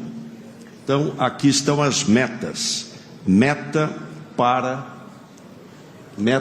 2026. Nós reduzirmos, ampliarmos em 27% os biocombustíveis. Ampliarmos aí toda a parte de bio. E para a meta para 2033, nós ampliarmos em 50% a participação de biocombustíveis e elétricos, ou seja, descarbonização. A outra, destacar aqui, atividades aqui até já citadas. Biocombustíveis. O presidente Lula foi inovador. No primeiro mandato, o ministro da Agricultura era o professor Roberto Rodrigues. Ele começou com 3% de bio no diesel. Trocou 3% de diesel e colocou bio. Óleo vegetal, soja, mamona, dendê, girassol ou gordura animal. Deu tão certo que aumentou para 7%, para 8%. Nós estávamos em 13%. Quando o governo anterior reduziu para 10%, aumentando a poluição e fechando fábricas de biocombustível. O ano passado aumentou de 10% para 12%, 12% para 14% esse ano, o ano que vem vai para 15%, e nós vamos ter a legislação mais moderna do mundo, que é a lei de combustível do futuro, biogás, etanol de segunda geração, SAF, vai ter que trocar querosene no mundo inteiro. quem que vai fazer o SAF? Brasil, provavelmente Índia, Estados Unidos. Então, o presidente Lula, com o presidente Biden e o primeiro-ministro da Índia, Modi, criaram a aliança global pelos biocombustíveis. Temos aí uma avenida pela frente: energia eólica, solar, descarbonização da indústria de base, todo um caminho de bioeconomia. Aqui uma indústria, a Níbia, Nova Indústria Brasil, uma indústria mais inovadora. Então, TR, juros real, 0, para inovação, pesquisa, desenvolvimento e inovação. 66 bilhões, BNDES, Embrapi e FINEP. Uma indústria mais verde, mais sustentável. Então, inúmeras oportunidades. O etanol, qual país do mundo tem 27% de etanol na gasolina? Ninguém tem. E nós podemos subir já para 30% de etanol na gasolina e depois ampliar ainda mais. E 85% da nossa frota é flex. Pode ser gasolina ou etanol. Biodiesel, biogás, hidrogênio de baixo carbono, diesel verde, inúmeras oportunidades na indústria mais verde. O presidente Lula lançou o Mover, mobilidade verde, indústria automotiva, caminhão, ônibus, veículos. Vamos descarbonizar. O governo está colocando 3,5 bilhões por ano para melhorar a eficiência energética e inovação. O resultado foram 130 bilhões da indústria automotiva investindo no nosso país. Uma indústria mais exportadora. Quando você exporta, tem um upgrade, muda de patamar, né? Paga salários melhores, contrata mais, tem mais competitividade. E aí foi lançado o portal único, exportação e importação, um só portal. Totalmente implantado até 2026, vai reduzir 24 bilhões de reais por ano de custo Brasil. Porque cada 4 dias que reduz a carga em porto ou aeroporto, por dia custa 0,8% do valor da carga. Então, o portal único desburocratiza, simplifica, reduz custo Brasil. E acordos comerciais. Depois de 12 anos, o presidente Lula assinou com Singapura e, finalmente, União Europeia, um acordo histórico e estratégico. E vamos aproveitar essa energia para avançar com EFTA, Emirados Árabes, enfim, ter todas as oportunidades para fortalecer o comércio exterior. O Brasil tem menos de 2% do PIB do mundo. 98% do comércio está fora do Brasil. Hoje quem cresce é quem tem comércio exterior. Então toda a prioridade a uma indústria mais exportadora e mais produtiva, competitividade. E aqui eu quero agradecer ao ministro Fernando Haddad por todo o apoio nas boas políticas industriais. Depreciação acelerada. Quando você comprava máquina para renovar uma fábrica, uma indústria, equipamento, depreciava em 15 anos. Agora deprecia em 2 anos. O governo não está abrindo mão de impostos, mas ele perde no fluxo, que você devolve mais depressa. Aliás, fazer um apelo aqui aos congressistas, está no Congresso um pleito para a gente fazer um acredita de exportação. A pequena empresa tem uma devolução imediata de 3% do valor exportado. Um reintegra de transição, porque com a reforma tributária acaba a cumulatividade de crédito. Essa é uma reforma que traz eficiência econômica. Mas como ela só vai se completar em 2032, até lá nós podemos fazer um reintegra de transição. Então a lei estimula a pequena empresa a exportar. A Itália é um bom exemplo de pequena empresa fortemente exportadora. E destacar também o LCD, que acabou de ser lançado. Nós tínhamos o LCA para agricultura, letra de crédito agrícola, LCI imobiliário e agora LCD, indústria, comércio e serviços. É crédito mais barato E não é governo, é mercado, é título lançado no mercado. Aqui, fazendo uma síntese, são 507 bilhões ao todo de crédito, e aqui todos os setores que estão oferecendo esses créditos para a indústria brasileira, que está fazendo diferença, porque ela que está impulsionando aí o PIB para esse crescimento que poderemos chegar a 3,5% este ano. Já foi emprestado 74 bilhões, temos mais uma expectativa de 14,8 bilhões. Aqui, só na missão 5, nós temos na área de etanol, investimento importante, 130 bilhões, na área de biodiesel, de biocombustíveis, 18,6 bilhões, energia eólica, 43,5 e hidrogênio de baixo carbono. Eu vou substituir por hidrogênio. Para quebrar a molécula de água, eu preciso de muita energia, hidroeletrólise.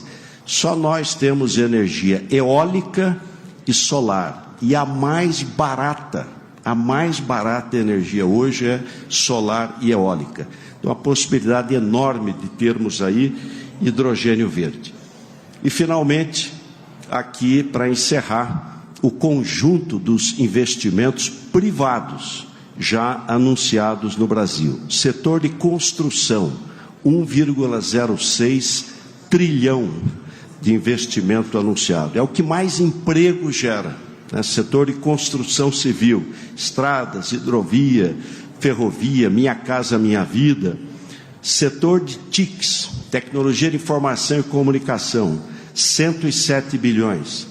Automotivo, 130 bilhões. Todas as montadoras praticamente estão investindo. Setor de agroindústria, quase 300 bilhões. Nós vamos ter a maior indústria alimentícia do mundo, o Brasil.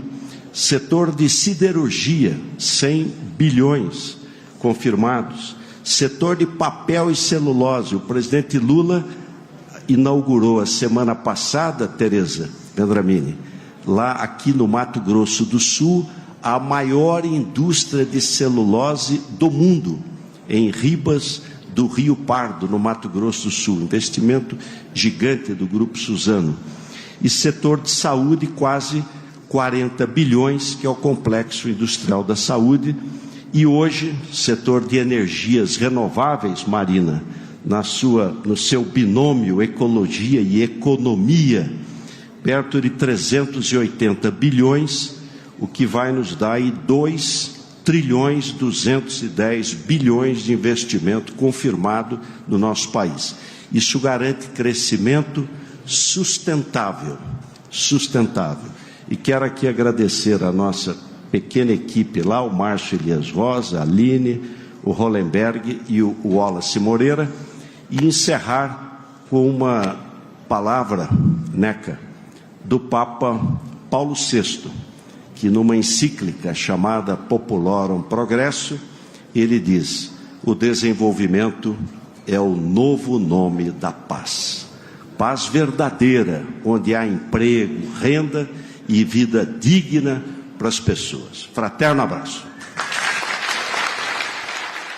O presidente Luiz Inácio Lula da Silva se recupera na unidade de terapia intensiva do Hospital Sírio-Libanês, em São Paulo, após passar por um procedimento intracraniano bem-sucedido nesta quinta-feira.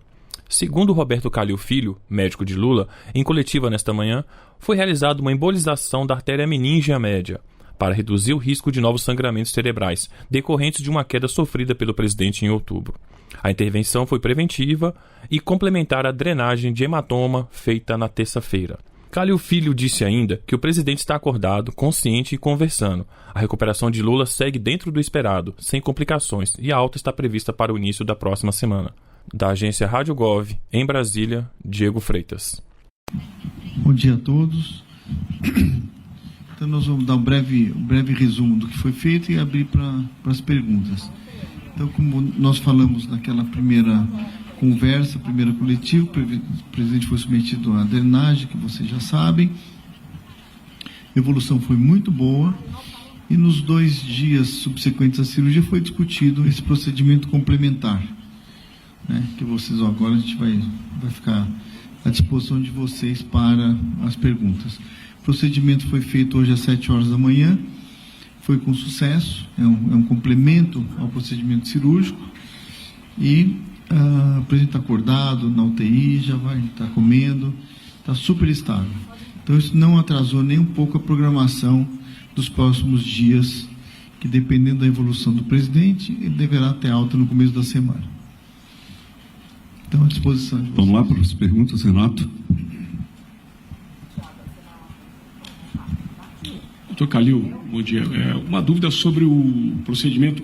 Qual foi o material cirúrgico usado para fazer essa obstrução inserido dentro do catéter? E uma segunda questão, a gente teve a informação de que o presidente estava gripado no dia em que começou a doer a cabeça e passou por procedimento. Isso impactou todo esse processo pelo qual ele passou?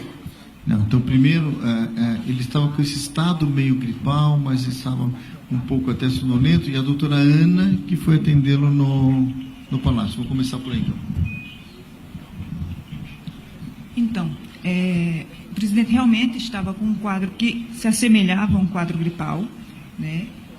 Teve um episódio de febre. Os exames são compatíveis com um quadro viral, né, que ainda não conseguimos identificar o vírus responsável, porque nem todos os vírus a gente consegue identificar de forma pronta, mas os exames já se normalizaram. Então, não há mais sinal sugestivo de doença viral, né, mas sim pode ter sido uma concomitância de fatores, né, que podem ter precipitado, né, esse quadro inflamatório que chegou na hemorragia. Não, a gente não conseguiu identificar. Apesar dos inúmeros testes que a gente já fez, a gente não conseguiu identificar. Em relação ao material cirúrgico? O Dr. Zé Guilherme é o radiologista intervencionista que fez o procedimento hoje. Bom, o procedimento é feito da seguinte forma: o que importa é acabar com o sangue que chega perto do hematoma. Esse conceito já foi passado para vocês. E o que a gente injeta é como se fosse uma gelatina, umas partículas, na verdade, que entopem esse vaso. O que importa é deixar de chegar o sangue nesse local, né? Como a artéria mede em torno de 1 milímetro, por aí, os catéteres são bem fininhos e você coloca um procedimento relativamente simples. Não tem nada a ver, é o contrário, ela entope a artéria. E o material é exatamente isso, quer dizer, é difícil de dizer porque é um componente químico, mas o que importa é como se fosse uma gelatina que faz esse entupimento. Doutores, com esse último procedimento, é possível dizer que esse hematoma foi completamente curado? Vocês ainda avaliam algum outro procedimento relacionado a essa lesão? Eugênio. O tratamento da coleção foi feito anteriormente, que é a drenagem.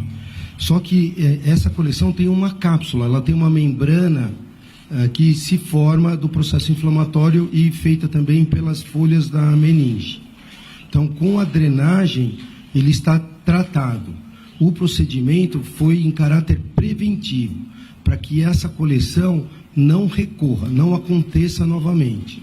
Como ele já tinha tido a coleção, ela tinha sido absorvida, e aí, nos últimos dias, ela cresceu, e por isso que nós fizemos a drenagem, agora a gente considerou como uma recorrência da coleção, então foi feito preventivamente a embolização da artéria, que nutre os vasos dessa cápsula. Aí, tirando essa nutrição de sangue, diminui muito o risco do hematoma refazer. Esse risco vai diminuindo exponencialmente no passar dos dias. Então, a cada dia que passa, cai muito esse risco. Hoje, ele está por volta, agora com todo o procedimento, para menos do que 5%. Então, a probabilidade agora de se refazer, como o Dr. Calil já tinha dito, na medicina não existe nem 0, nem 100%. Agora, com todo esse procedimento, o risco disso se refazer é bem menor. O outro lado, ele já tinha um hematoma que tinha sido absorvido já. E aparentemente todas as folhas da meninge estão cicatrizadas e a chance de se refazer é praticamente nula. Oi, bom dia.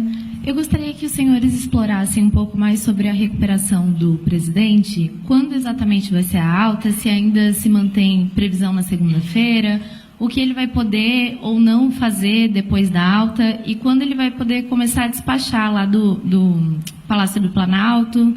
E sobre viagem também, se depois da alta ele já vai poder viajar direto. Obrigada. Depois da alta hospitalar, a programação, o presidente poderá ir para Brasília, acho que segunda, terça, quer dizer, um dia mais, um dia menos, depende muito da evolução, que está sendo muito boa.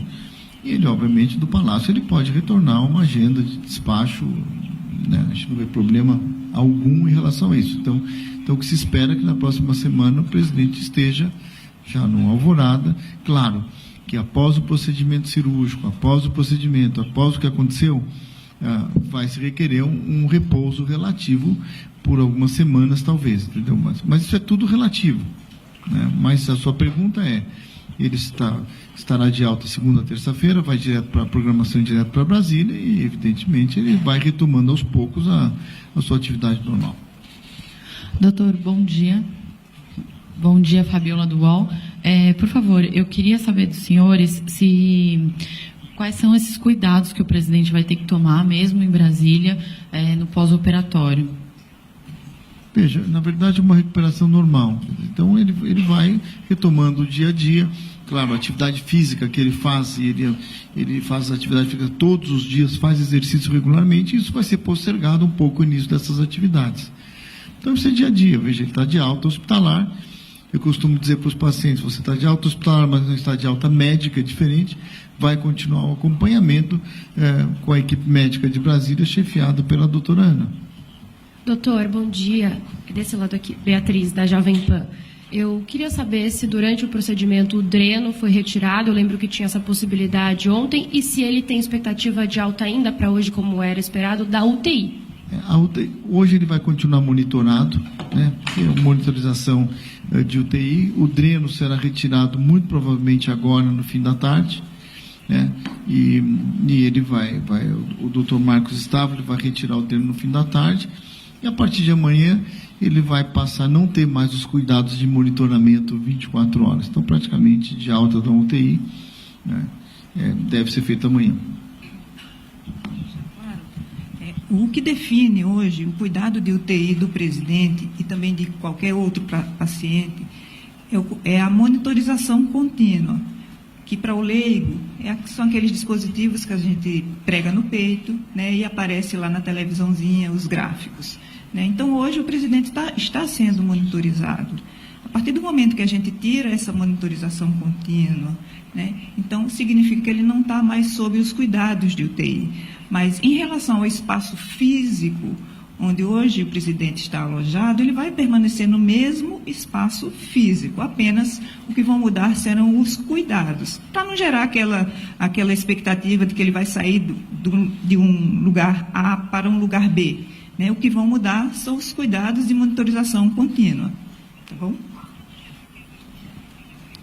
Boa tarde, Nelson Garrone, TVI CNN Portugal.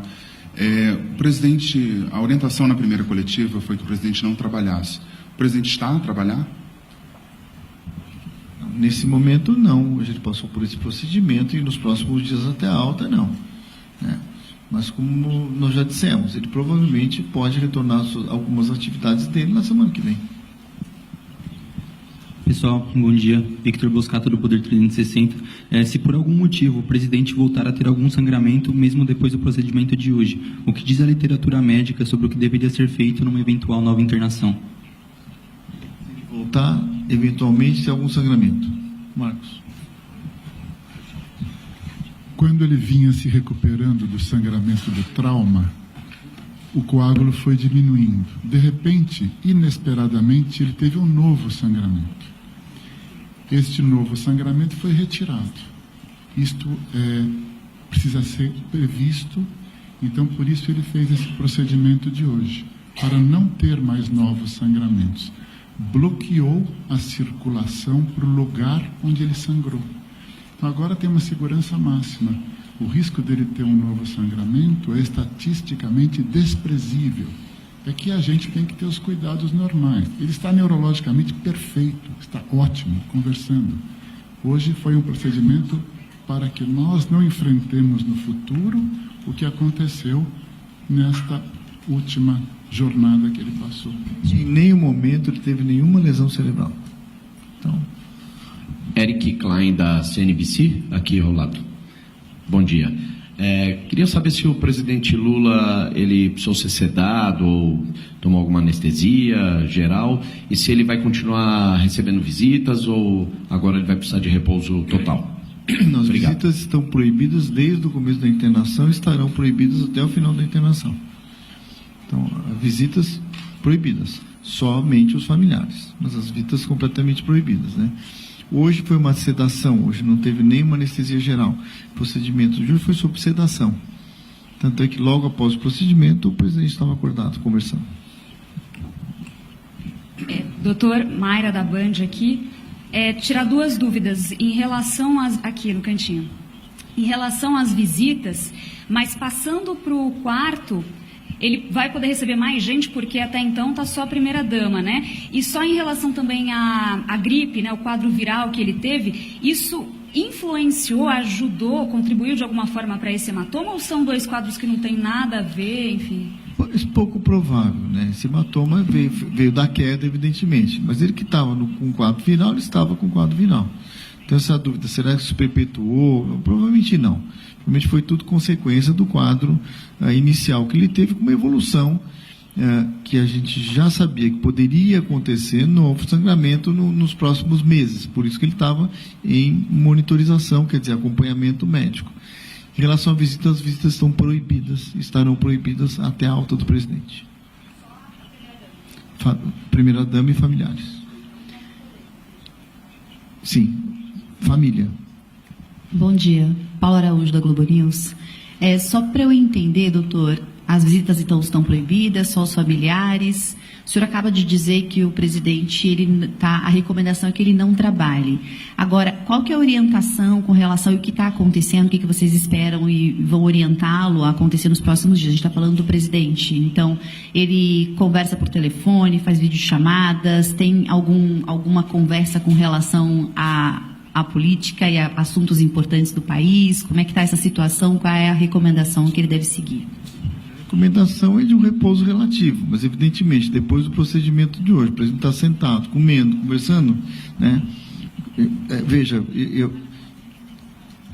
a doutora Ana falou, quem trabalha com a mente nunca para. É óbvio que ele vai. Evidentemente, a gente, sempre orientação, é um repouso relativo, evitar qualquer tipo de estresse, que é impossível na posição dele, inclusive, né? Mas eu acredito que nos próximos dias mesmo, no hospital, ele vai conversar com as pessoas, com os assessores, isso é natural, né? Visto que, veja, ele está sentado, conversando, comendo, andando para lá e para cá, então, quer dizer... Bom dia, eu sou aqui, doutor, à sua esquerda. Eu sou André Graziano, do ICL Notícias. Vocês mencionaram que o presidente teve um outro hematoma que se absorveu sozinho. Quantos hematomas, afinal, o presidente teve, além desse que necessitou das intervenções de terça e de hoje? Depois da queda, ele desenvolveu um higroma, que é como um hematoma mais líquido, dos dois lados. Do lado esquerdo, ele teve um crescimento do hematoma, uma evolução, e depois ele diminuiu bastante de tamanho, e aí ele se refez mais agudamente, e foi drenado. Do outro lado, ele teve um crescimento muito lento, e depois absorveu e desapareceu o hematoma. Então ele teve hematoma bilateral e extracraniano, não é subdural, não foi intracraniano subdural, não no cérebro, entre o crânio e o cérebro na meninge. Então ele teve as duas coleções, e uma tinha absorvido e se refez, por isso que precisou ser drenado. Bom dia, doutor. A minha pergunta é, o doutor falou que foi para acabar com o sangramento que ele estava tendo por prevenção. Então, o presidente teria tido apenas um sangramento? E uma outra pergunta, nós conhecemos o presidente, sabemos que ele é uma pessoa que não gosta de ficar no hospital. E como está o humor do presidente? Bom, em relação ao sangramento, você quer responder, Marcos? Ele apresentou um episódio hemorrágico no trauma, que começou a ser absorvido. Depois, durante a absorção, ele teve um novo sangramento espontâneo, que foi retirado cirurgicamente.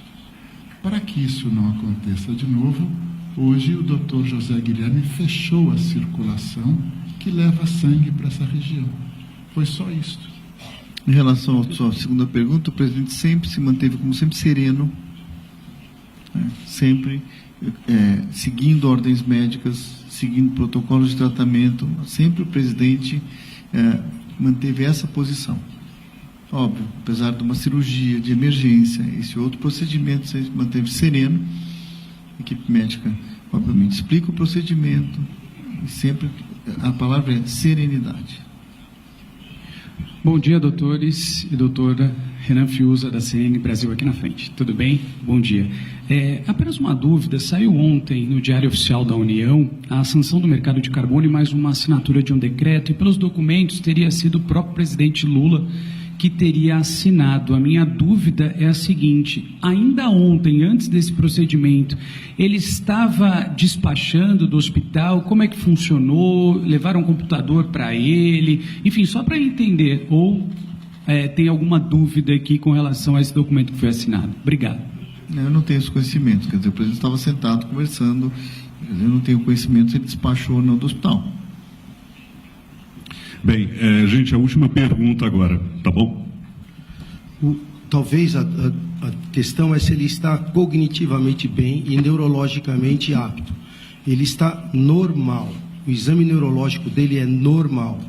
Ele está muito bem e apto a praticar qualquer ato de vida civil, ato de manutenção da vida. Ele está cognitivamente íntegro. A única coisa que a recomendação médica é que ele não se esforce nem física e nem mentalmente. Então, a solicitação é que ele não trabalhe enquanto está no hospital e não passe nenhum estresse ou que receba visita que leve a ele mais alguma dúvida ou ansiedade. Mas ele está apto a exercer qualquer tipo de trabalho. Sua pergunta foi se ele tinha capacidade de assinar qualquer decreto? Capacidade total. Doutores, eu queria saber sobre as fisioterapias. Ontem no boletim médico foi informado que o presidente caminhou, fez fisioterapia. Ele vai continuar fazendo esse tipo de acompanhamento? Faz parte de um procedimento médico natural? Como que vai ser a partir de agora? Em relação à fisioterapia, é convencional, porque como falamos, o cérebro não foi afetado, ele não teve nenhum tipo de sequela que precisasse de uma fisioterapia especial. Então, cuidados gerais. Rapidamente, Yuri Cavalieri, Rádio Itatiaia, aqui no canto. São duas questões rápidas. Primeiramente para a doutora Ana. Na semana que vem, quais serão os exames que o presidente vai ter que fazer para o acompanhamento desse quadro? E também o estresse de um presidente da República tem a ver com esse quadro? Pode causar algum problema no cérebro que cause, talvez, a hemorragia? Não, a hemorragia a gente não atribui ao estresse, né? Senão todos nós aqui estaríamos operados pelo doutor Marcos. E os exames, eles, claro, vão depender da evolução dos próximos dias, mas, por enquanto, a gente não está pensando muito nos exames da próxima semana, e sim na alta que a gente deve ser bem breve.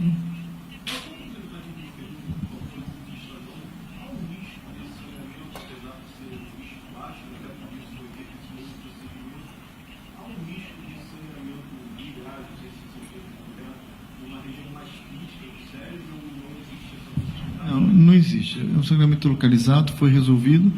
O que tem a possibilidade, que é mínima, é sangrar no próprio lugar, né, no próprio local.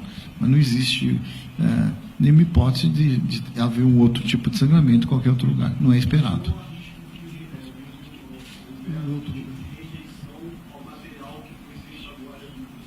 Não existe rejeição disso. Não. Não, sequela é nenhuma. O presidente, desde o primeiro momento, ele não ficou com sequela alguma. Não. Então, como já falei, o presidente, desde o primeiro momento, pós a drenagem, ele já estava consciente. Ontem, por exemplo, sentado, conversando, tinha condição de raciocínio perfeito. Hoje, inclusive, cedo também, e após o procedimento agora também. Pessoal, eu agradeço, a gente vai encerrar por aqui. Se tem alguma dúvida, vamos responder.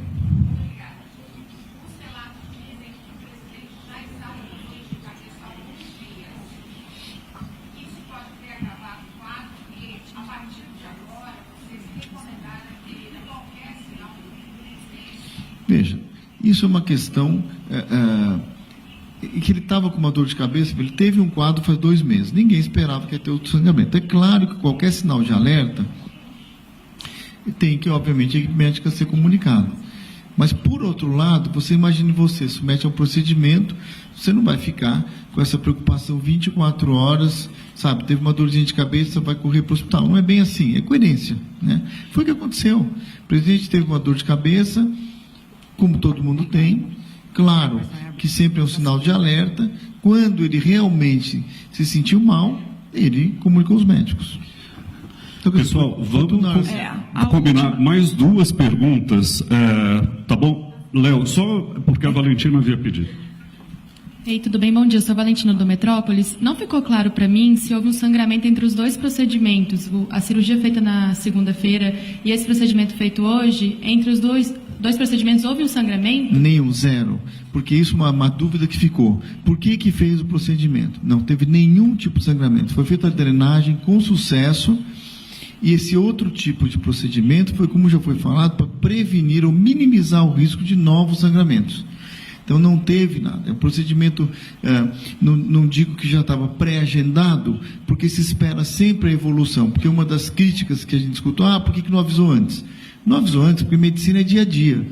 Principalmente o paciente, no UTI, pós o sangramento cerebral, evoluiu bem, como ele evoluiu, está ótimo, então, o que vamos fazer para protegê-lo? E aí foi discutido esse procedimento, até que o presidente foi comunicado desse procedimento de ontem à tarde, de hoje ontem à tarde. Doutores, a Ana Paula Neves aqui da TV Record, é que na hora que vocês estavam explicando, eu estava ao vivo, eu só não ouvi um detalhe. Quando vocês fizeram a embolização, é a colocação de um pequeno tubo flexível, é isso, com a substância dentro? Só para eu entender essa parte, por favor, o que era. A embolização, exatamente o que é?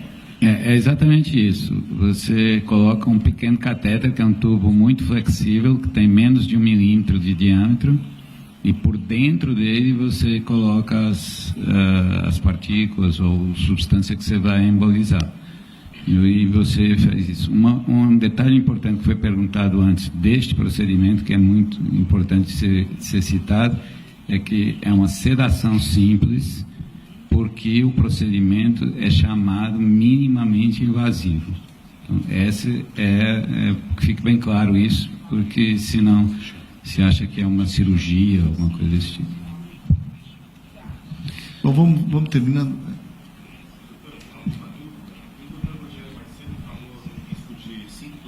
De o hematoma ressurgir depois desse procedimento de hoje, diminuindo gradualmente. O doutor Marcos falou que já é praticamente nulo. A gente está falando da mesma coisa, o mesmo tipo de complicação? Veja, nada é impossível e medicina não tem 100% de certeza. Tá? É claro que o risco é mínimo, né? Mas sempre existe um risco, mas é mínimo diante do procedimento. Aliás, já complementando, desde a noite que foi feita a drenagem, essa discussão dessa embolização já tinha sido discutido, a equipe médica estava discutindo, só esperava a evolução do presidente e no melhor momento fazer a embolização. Nada em medicina é 100%, mas o risco, né, se é 5%, se é 1%, se é 2%, o que eu te digo é muito pequena a chance dele voltar a sangrar, principalmente depois do procedimento bem sucedido de hoje. E outra coisa, cada semana, cada mês joga a favor de um paciente que teve uma hemorragia cerebral. Gente, vamos terminar. Para o último. Aqui tem uma da Cris. Aqui é Cristiane, sou repórter do Valor. Só para tirar uma dúvida, porque o doutor estava ali falando um pouquinho antes que teve um novo sangramento, que por isso foi feito o procedimento. E o doutor Calil falou agora que não teve. Então, não. O novo procedimento foi a cirurgia. Não sei se você entendeu. De terça-feira. Veja, o sangramento que o doutor Stavros se referiu foi o sangramento que o presidente teve na segunda-feira. Não tem novo sangramento. Ele teve sangramento na segunda-feira, ponto. Foi resolvido, né? E acabou. Ele não teve nenhum outro sangramento. Foi completamente resolvido o hematoma. O que foi feito hoje é para minimizar o risco de novos sangramentos nos próximos meses. É exatamente, é preventivo. Não teve novo sangramento, é um procedimento de rotina hoje, que já estava sendo discutido, apenas a discussão era qual seria o melhor momento. Aproveitando outra dúvida que vocês tiveram, se estava marcado uma avaliação do presidente no dia 6 e ele por agenda não fez ou não compareceu. Não estava marcado nenhum procedimento. O presidente sempre no final do ano ele faz avaliação de rotina geral, como todo ano ele faz.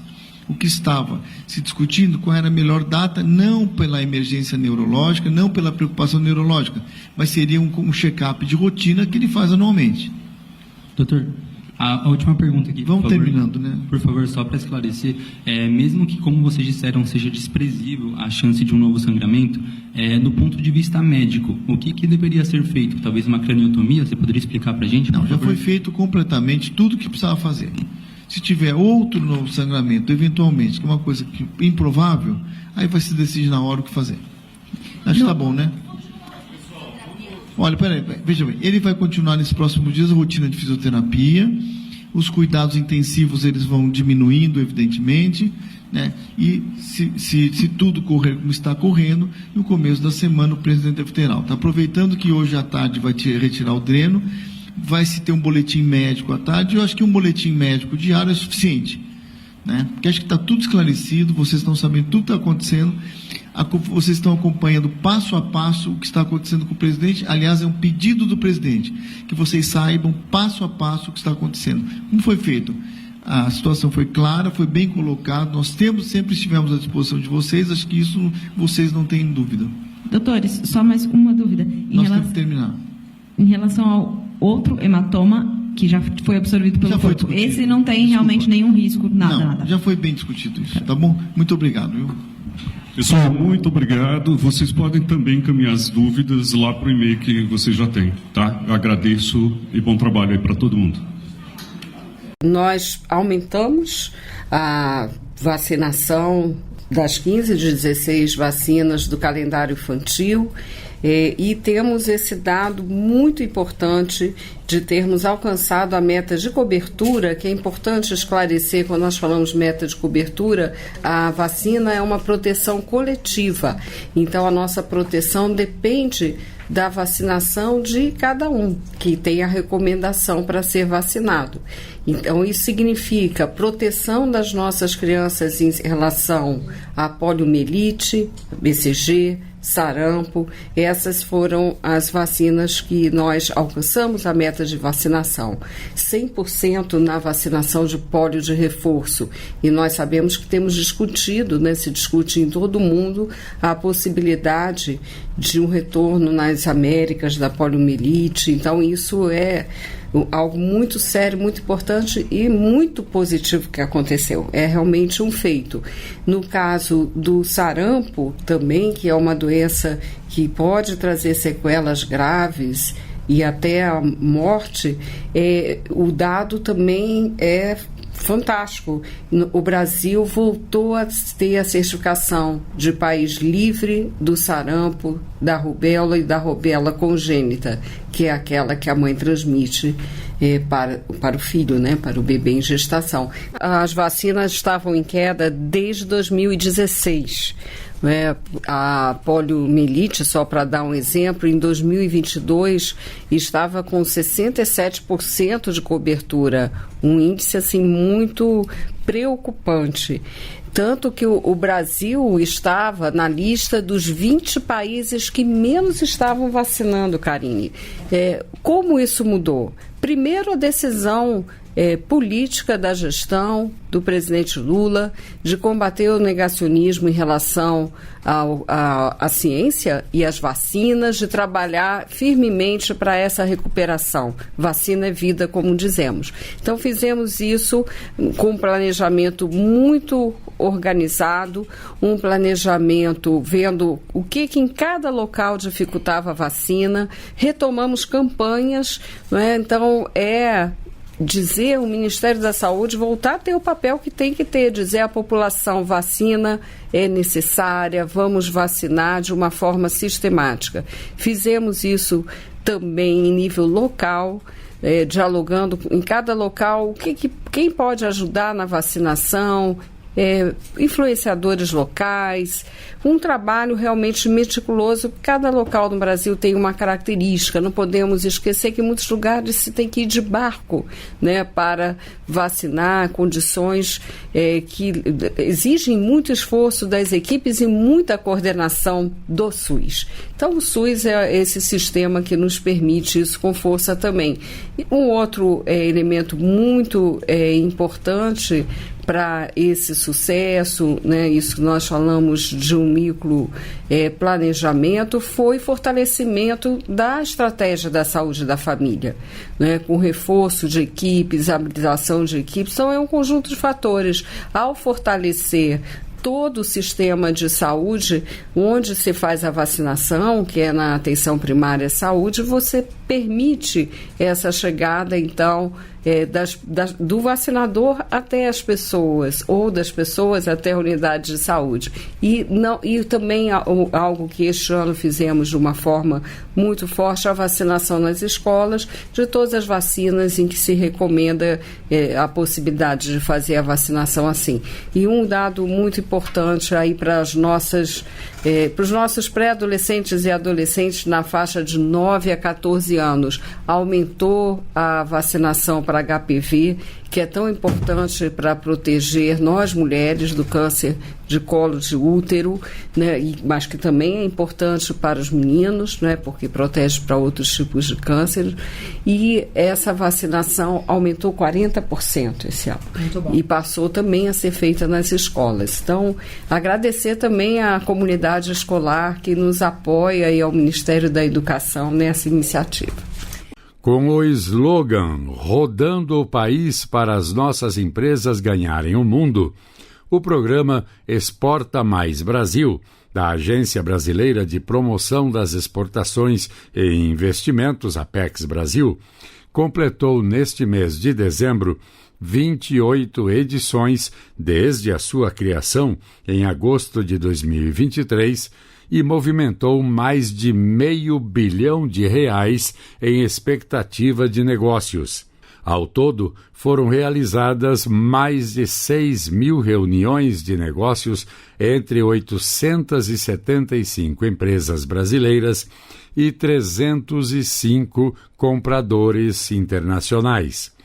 Somente em 2024, 277,6 milhões de reais em expectativas de negócios foram gerados após quase 3.000 reuniões entre 162 compradores internacionais de 50 países e 388 empresas brasileiras de diferentes portes e setores. Trata-se do maior programa de incentivo às exportações do país. Das 875 empresas atendidas nas 28 edições do programa, 411 são lideradas por mulheres. Das que participaram em 2024, 51,08% têm liderança feminina. Da agência Rádio Gov, em Brasília, Lademir Filipim. A Caixa Econômica Federal paga nesta quinta-feira, dia 12, a parcela de dezembro do novo Bolsa Família aos beneficiários com número de inscrição social, o NIS, de final 3. O valor mínimo corresponde a R$ 600.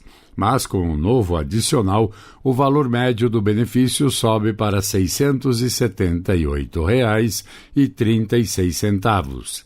Segundo o Ministério do Desenvolvimento e Assistência Social, neste mês, o programa de transferência de renda do governo federal alcançará 20,81 milhões de famílias, com gasto de 14,07 bilhões de reais. Além do benefício mínimo, há o pagamento de 3 adicionais. O benefício variável familiar Nutris paga 6 parcelas de R$ 50 a mães de bebês de até 6 meses de idade, para garantir a alimentação da criança. O Bolsa Família também paga um acréscimo de R$ 50 a famílias com gestantes e filhos de 7 a 18 anos e outro de R$ 150 a famílias com crianças de até 6 anos. Da agência Rádio Gov em Brasília, Lademir Filipim.